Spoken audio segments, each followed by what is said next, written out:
नमस्कार दोस्तों, आपका हमारे चैनल में बहुत बहुत स्वागत है। मैं हूं गौरव और आज हम इस वीडियो में देखने वाले हैं पितृ दोषों के बारे में। अगर किसी व्यक्ति की मृत्यु के बाद उसकी विधि विधान या अंतिम संस्कार ढंग से न किया जाए और या तो फिर वह अकाल मृत्यु के कारण उसका जीवन समाप्त हो गया हो, तो ऐसी दशाओं में उसके आत्मा को शांति नहीं मिलती है, जिसके कारण वह आत्मा अपने परिवारजनों को परेशान करती है। इसे ही हम पितृदोष कहते हैं। अगर पितृदोष के लक्षणों के बारे में हम अगर बात करें, इनमें इस प्रकार की समस्याएं होती हैं कि जैसे संतान न होना, और संतान होना भी तो उसकी मृत्यु हो जाना, नौकरी और व्यवसाय में हानि होना, परिवार में किसी एक व्यक्ति का या एक से अनेक व्यक्तियों का बार बार बीमार होना, लोगों के ही द्वारा धोखा मिलना, दुर्घटना होना, मंगल कार्यों में विघ्न आना, परिवार के सदस्य किसी भी सदस्य पे प्रेत बाधा होना, ये सारे लक्षण होते हैं पितृदोष के। और इसी पितृदोष को अगर हम ज्योतिष के नजरिए से देखें तो देखिए, अगर राहु और शनि की युति किस कुंडली में किसी भी भाव में है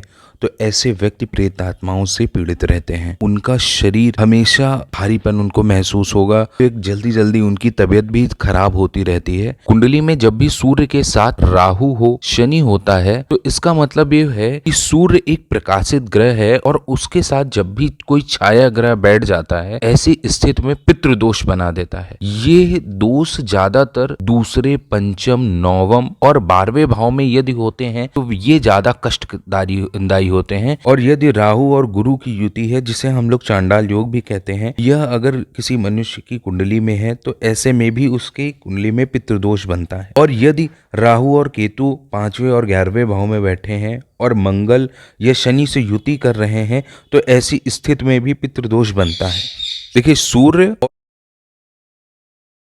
दृष्टि पड़ रही हो या फिर सूर्य और शनि की युति हो और राहु की दृष्टि पड़ रही हो, ऐसी स्थिति में भी यह पितृदोष बनाता है। और यदि 5वें या फिर 9वें भाव में है तो निश्चित ही व्यक्ति पितृदोष के कारण कष्ट में होगा। पितृदोष के कारण कई कारण होते हैं, जैसे कि पितृदोष की विधि विधान संस्कार में श्रद्धा ना होना, पितृदोषों की विस्मृति या अपमान करना, धर्म विरुद्ध आचरण करना, या फिर उनके संस्कार काम में अशुद्धि होना, या फिर कुल देवी देवता की वो अनादर करना, ये सारे कारण होते हैं पितृदोष के।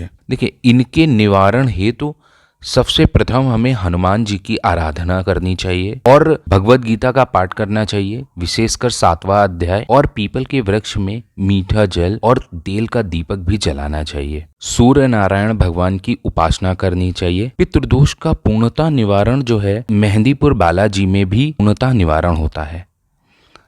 आज के लिए इतना ही। आई होप आपको यह वीडियो पसंद आई होगी। अगर आपको यह वीडियो पसंद आई तो प्लीज़ हमारे चैनल को लाइक एंड सब्सक्राइब करें। धन्यवाद।